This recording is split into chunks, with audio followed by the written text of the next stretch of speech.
Hi guys, here we are, EnduroGP of Portugal. My name is Mikael Persson and I will introduce my TF250E Triumph bike to you.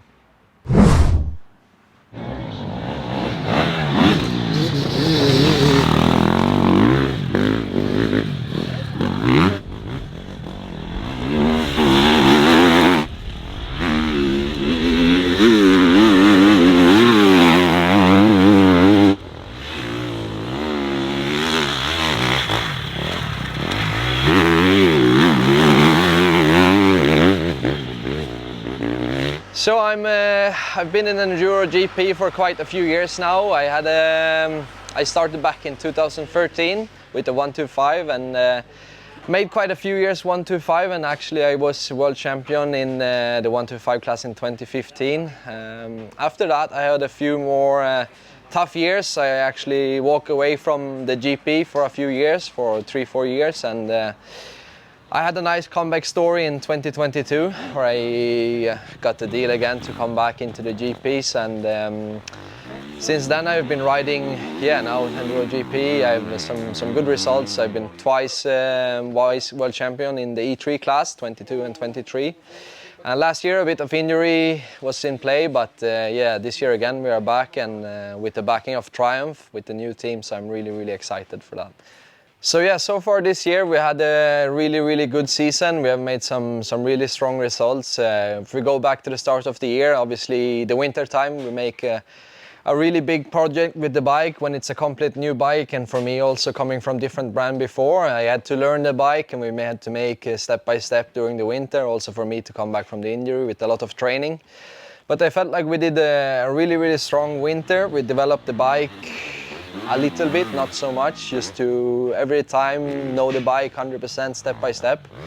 And we start the year with, for sure, really good results. I mean, we start with podium already the first round, and since then has just been really just a small step, time at a time. And for sure I felt like we also have improved the bike, just more in specific for my personal feeling, for my riding style and like this. And when it's a new bike also I have to learn everything inside out and to be able to be confident with the bike and continue to produce the good results. So for sure we have made, like I say, step by step all year, and small improvements in between every round, and I believe that we are still working in the right direction, and I think we can still improve also on the results of my personal riding, and also, like I say, the results of the racing.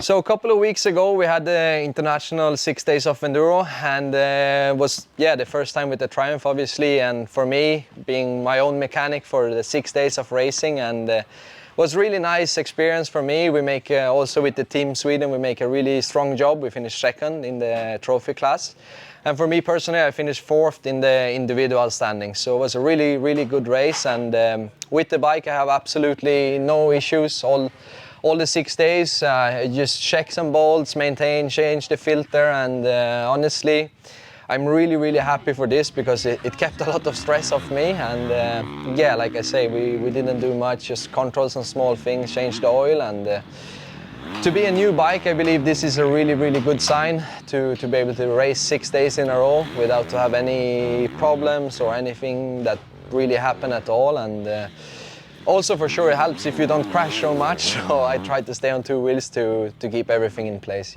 But was for sure a really good race, and I'm really happy with the bike, how it performed and how well everything worked, So now I'm gonna take you around my bike and show you a few things that maybe is personal to me if you compare it to my teammate Jamie, and a bit what we use on the bike. So if we start in the top, we're using a gut seat cover, which me personally I like to have some good grip to sit still on the saddle. So I use this one with a few ribs. Quite hard also the seat foam, because I'm quite a short guy, so my position with handlebar to seat is really important for me to be able to corner well. So if you continue here, I use a rental twin wall handlebar, but the 9991. and without any spacer to the triple clamp, so it's as low as it can be, and I really like that. Like I say, I'm quite a short guy, so I need to be able to turn well and stay a bit on top of the bike. If we move on, I mean, like brake components, clutch components, the team that we have here, it's we're running a production-based team, we should say, and so like everything like that is basically standard what comes on the bike. So stuff like that we don't have too much special. Everything that we can use and is what we believe is good enough, we use like a standard one. If we move on, we have a Krapovic exhaust. To now with the new noise regulations for Enduro, we need to be 109 decibel. So we have this one to be able to pass the noise test, and also it creates a really nice power for the Enduro. I believe that for sure we have the best system that we can have out there, and I'm really happy with that. Also we use Hinson clutches that is also supplied from Triumph, which makes a bit more stronger clutch, and we are able to do a full GP weekend, or like we speak before about the 6 days, I was able to do six days without to even check the clutch, or no problems at all. But suspension, we use also standard shock, standard forks, but we do have revalving inside. Obviously it's a personal thing for the rider, and it's really important to be happy with your setup. So we have a guy, BRC, who is making the revalving for us, and it's a really nice guy to work with, and I'm really happy with the setup that we have at the moment. Moving on to the front, we use X-Trig clamps, mainly for when you have a crash or when you need to have some really strong clamps to hold the forks in place. These are really nice ones, and yeah, we never have any problems if you have some crash or something like this, that something is bent on the front. Also use Metzler tires.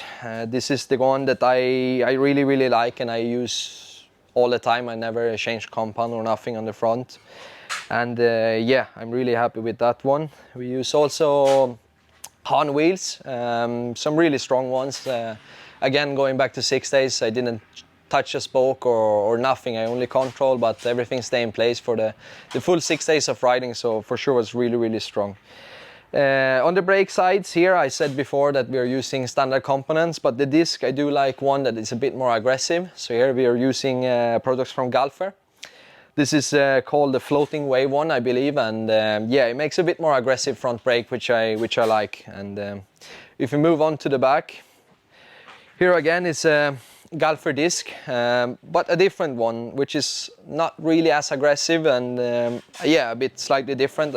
It's called a shark disc, and yeah, it's a really strong one, and I never have any problems with bending or nothing, so for sure some really good stuff. Also we're using different foot pegs. It's a company from the UK that is supplying these foot pegs called Raptor. And we have a bit of offset. It's -5, which move them down and backwards a bit, just to improve a bit of traction on the back wheel, and also positioning on the bike. Even though I'm a short guy, I really like to move them backwards a bit and also down a bit. So yeah, mainly that. If we move around to the other side, we use rental chain wheels, which are really strong, durable, and also what I like is really light and super good. We use also RK chain, yeah, really strong, rolling really easy, so we save the horsepower, which is important for the racing side. Moving on, personally I like to use a bit of grip tape on the bike, just to be able to hold on to it a bit better, and yeah, just improving the feeling and the first touch of the bike, to be able to hold on to it strong and well. Like I say, with using the gripper here, I also use the grip tape there. I like when I have good contact with the bike. If we move on to the front, we use a disc cover, which is from Triumph. Also nice to just keep any sticks or stones or something to not bend the disc, and just good really for yeah, in case of hitting something, so that is good. On the sticker side, we use stickers from Australia. It's SKDA, I believe is a sponsor of all the Triumph group, which is yeah, really nice and some really cool design. Also quite a nice sponsor is Call of Duty, which is quite nice. When you play the game, you ride a Triumph inside the game, so which is quite cool. And yeah, that's it. I hope you like the video and you find something interesting about the new Triumph TF 250E, and we are ready to go this weekend again in Portugal. See you.